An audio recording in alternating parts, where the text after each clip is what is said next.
Inilah. Assalamualaikum warahmatullahi wabarakatuh.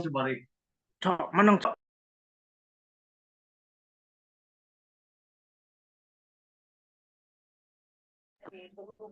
Assalamualaikum warahmatullahi wabarakatuh. Kepada Ibu Indi selaku dosen pengampu mata kuliah keperawatan dewasa yang kami hormati dan teman-teman yang kami banggakan. Perkenalkan, kami kelompok 1 yang akan mempresentasikan tentang askep anemia dan anemia sebab penurunan reproduksi eritrosit.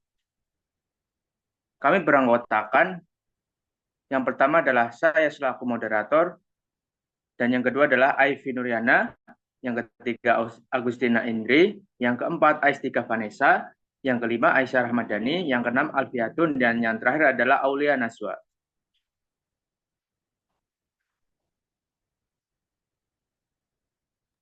Berikut adalah latar belakang dari presentasi kami. Latar belakang. Anemia merupakan pemutaran jumlah hemoglobin darah masih menjadi permasalahan kesehatan saat ini serta merupakan jenis malnutrisi dan prevalensi tinggi di dunia. Hal ini ditunjukkan dengan masuknya anemia ke dalam daftar Global Burden of Disease dengan jumlah penderita sebanyak 1.159.000.000 orang di seluruh dunia, sekitar 25% dari jumlah penduduk Indonesia, serta 50% dari semua pendaftaran anemia mengalami defisiensi besi. Anemia merupakan masalah zat yang banyak terdapat di seluruh dunia yang tidak hanya terjadi di negara berkembang tetapi juga di negara maju. Penderita anemia diperkirakan 2 miliar dengan prevalensi terbanyak di wilayah Asia dan Afrika.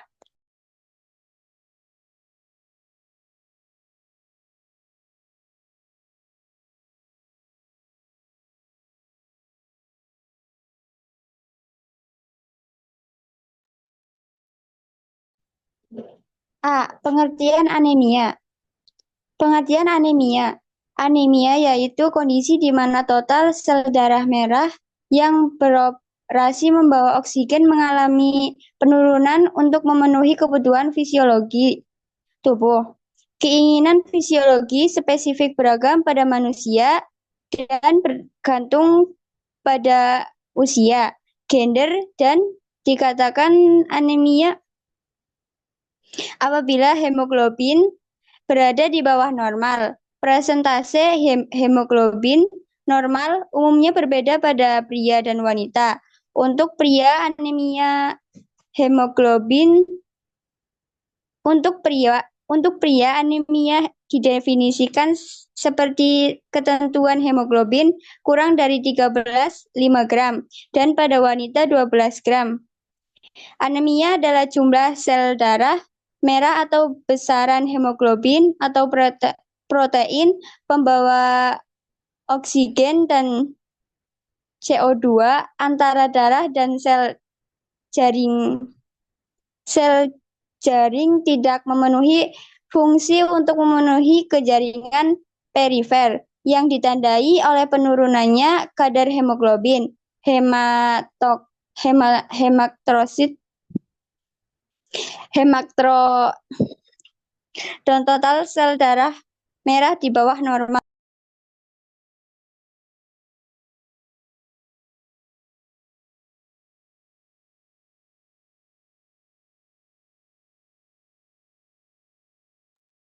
Selanjutnya ada etiologi penyakit anemia.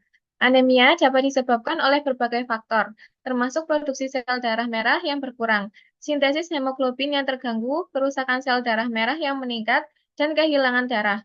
Produksi sel darah merah yang berkurang. Produksi sel darah merah yang berkurang dapat disebabkan oleh beberapa faktor, Termasuk yang pertama itu ada sintesis hemoglobin yang menurun. Ada definisi zat besi, kekurangan zat besi merupakan penyebab paling umum dari anemia. Zat besi adalah komponen penting dalam hemoglobin, protein dalam sel darah merah yang membawa oksigen ke seluruh tubuh. Talasemia. Talasemia adalah gangguan genetik yang menyebabkan produksi globin. Protein yang membentuk hemoglobin itu berkurang. Anemia, anemia sideroblastik. Anemia sideroblastik terjadi ketika tubuh tidak dapat memproduksi porfrin, molekul yang diperlukan untuk membentukkan heme, komponen penting dalam hemoglobin. Selanjutnya ada sintesis DNA yang terganggu. Pertama itu ada definisi kobalamin atau vitamin B12. Vitamin B12 penting untuk pembentukan sel darah merah. Kekurangan vitamin B12 dapat menyebabkan anemia megaloblastik, di mana sel darah merah menjadi besar dan tidak normal. Selanjutnya ada definisi asam folat. Asam folat juga penting untuk pembentukan sel darah merah. Kekurangan asam folat dapat menyebabkan anemia megaloblastik. Yang ketiga ada kehilangan darah. Kehilangan darah akut, itu ada trauma. Trauma seperti kecelakaan atau operasi dapat menyebabkan kehilangan darah yang signifikan.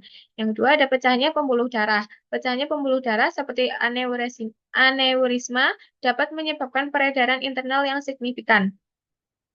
Kehilangan darah kronis, itu ada gastritis. Gastritis adalah peradangan pada lambung yang dapat menyebabkan perdarahan lambung. Siklus menstruasi, perdarahan menstruasi yang berlebihan dapat menyebabkan anemia. Yang ketiga ada wasir. Wasir adalah pembengkakan pembuluh darah di anus yang dapat menyebabkan perdarahan.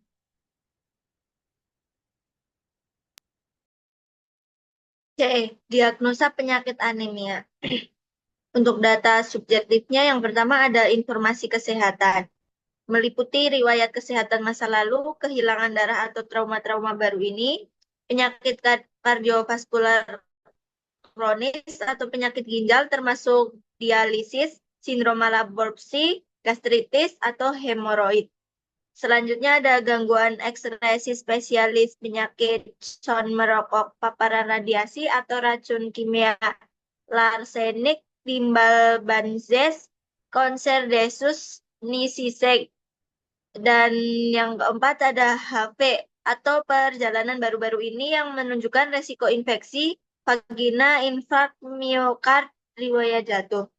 Yang kedua ada data tentang obat-obatan penggunaan, meliputi A. suplemen vitamin dan zat besi, asam asitelalistilat, asa aspirin, Agus al kontrasepsi, penisilin, antiinflamasi, non-steroid, omeprazol, phenytoin, dilantis, metildopa, sulfonamida, produk herbal operasi atau terapi lain.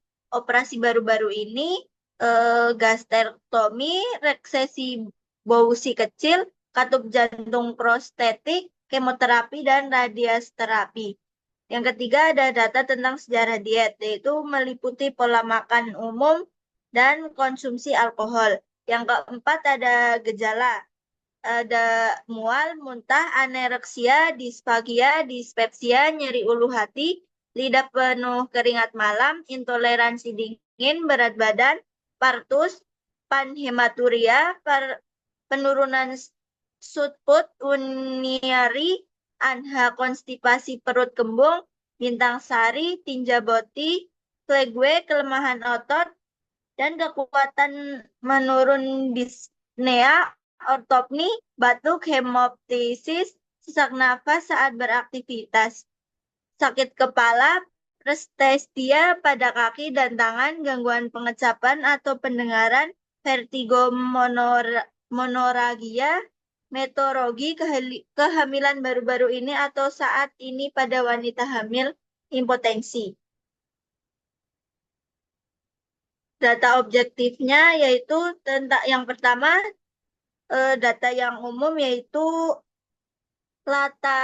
letargi, apatis, limfadenopati umum, demam, batu kencing, dan selaput lendir, sklera biru, menguningnya bagian putih mata atau cases delis, turgor kulit buruk, rapuh, fogemata, bentuk sendok, penyakit kuning, petekie, ekimosis, kemerahan atau pendarahan gusi, penyembuhan buruk menipis keras, botol, takipneo, pernapasan kardiovaskuler, tachykendastolik mumut, dirhitmias postural heroin, tekanan nadi melebar, British Lespecially carotidi atau claudicatio marmiten edema pergelangan kaki gastrointestinal, hepatosplenomegali, glotis gigi, lidah merah atau mastis, distensi perut, sakit kepala, neurologis yang menyerang telinga, kebingungan, gangguan kemampuan pembenaran, aktivitas tidak stabil, dan kelumpuhan getaran. Yang kedua, tentang kemungkinan temuan, yaitu diagnostik RBCH, huruf MCV, serum femefolat atau kolobamim, vitamin B-igual prisitif, tinja, serum eritoprotein, levet atau TLDH, bun tablet 30-40 orang dewasa yang lebih tua mungkin mengalami pucat, kebingungan, antaksia, kelelahan, dan memburuknya masalah kardiovaskuler dan pernafasan. Selanjutnya ada intervensi penyakit anemia. 1. Kegiatan. A. Atur aktivitas fisik, misalnya hindari aktivitas segera setelah makan untuk mengurangi persaingan untuk dua pasokan ke fungsi vital tubuh. B. Membantu dengan aktivitas fisik reguler, misalnya ambulasi transfer belokan perawatan pribadi untuk meminimalkan kelelahan dan risiko cedera akibat jatuh. C. Menginstruksikan pasien, pengasuh, dan anggota keluarga untuk mengenali tanda-tanda dan gejala kelelahan yang memerlukan pengurangan aktivitas untuk mempromosikan perawatan diri. 2. Intervensi dan rasional keperawatan. A. Tentukan bekerja sama dengan ahli diet, jumlah kalori, dan jenis nutrisi yang dibutuhkan untuk memenuhi persyaratan nutrisi untuk merencanakan intervensi. B. Ajari pasien cara menggunakan buku harian makanan untuk membantu mengevaluasi asupan nutrisi. C. Pantau rekaman asupan untuk kandungan nutrisi dan kalori untuk mengevaluasi status nutrisi. 3. Intervensi dan rasional keperawatan konseling nutrisi. A. Memfasilitasi identifikasi perilaku makan yang akan diubah. B. Gunakan standar nutrisi yang diterima untuk membantu pasien dalam mengevaluasi kecukupan asupan makan. C. Membahas kebutuhan nutrisi dan persepsi pasien tentang diet yang ditentukan atau direkomendasikan. Selanjutnya yaitu implementasi penyakit anemia. Yang pertama, terapi tarik A. Zat besi paling baik diserap dari duodenum dan jejunum proksimal. Oleh karena itu, kapsul berlapis enterik atau kapsul lepas lambat yang melepaskan zat besi lebih jauh di dalam saluran cerna, lebih cocok untuk kontraproduktif. B. Dosis harian harus menyediakan 150 hingga 200 mg zat besi elemental. Ini dapat dikonsumsi dalam 3 atau 4 dosis harian. Dengan setiap tablet kapsul Paul dari sediaan zat besi mengandung antara 50 dan 100 mg zat besi. Sediaan zat besi umum dan jumlah zat besi elemental disediakan dalam tabel 33 sampai 8. C. Zat besi paling baik diserap sebagai ferrous sulfat dalam suasana asam lingkungan. Oleh karena itu, dan untuk menghindari pengikatan zat besi dengan makanan, zat besi sebaiknya dikonsumsi sekitar 1 jam sebelum makan. Saat mukosa duodenum paling asam, mengonsumsi zat besi dengan vitamin C atau asam askorbat atau jus jeruk yang mengandung asam askorbat juga meningkatkan penyerapan zat besi. Efek lambung namun mungkin memerlukan konsumsi zat besi bersama makanan.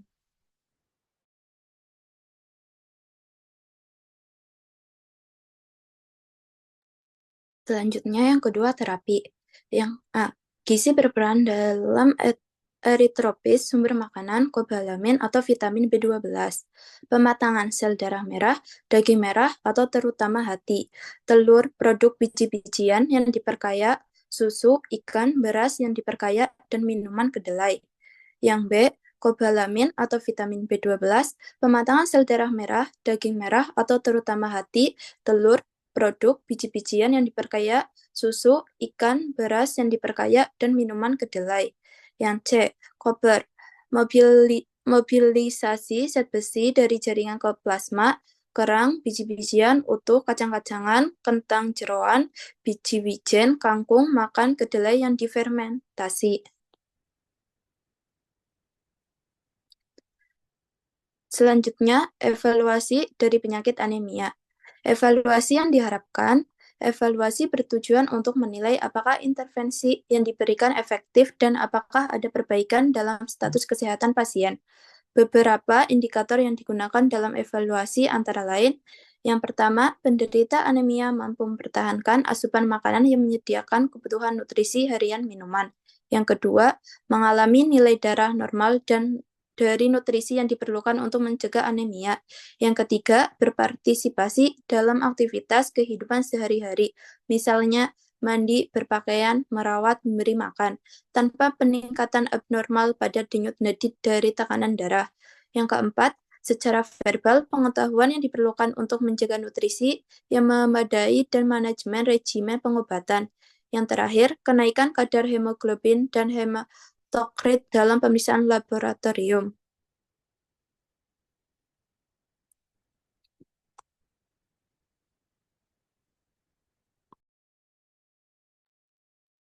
Kesimpulan, anemia yaitu kondisi di mana total sel darah merah yang beroperasi membawa oksigen mengalami penurunan untuk memenuhi kebutuhan fisiologi tubuh. Keinginan fisiologi spesifik beragam pada manusia dan bergantung pada usia, gender, dan dikatakan anemia apabila hemoglobin berada di bawah normal. Presentase hemoglobin normal umumnya berbeda pada pria dan wanita.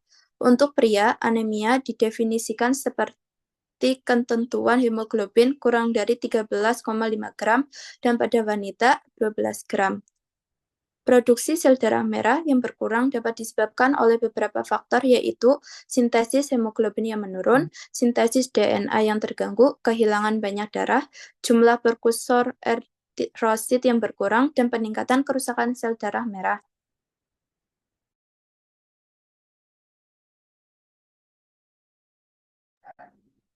Baik, sekian presentasi dari kelompok kami.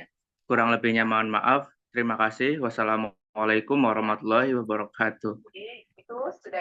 Waalaikumsalam warahmatullahi wabarakatuh.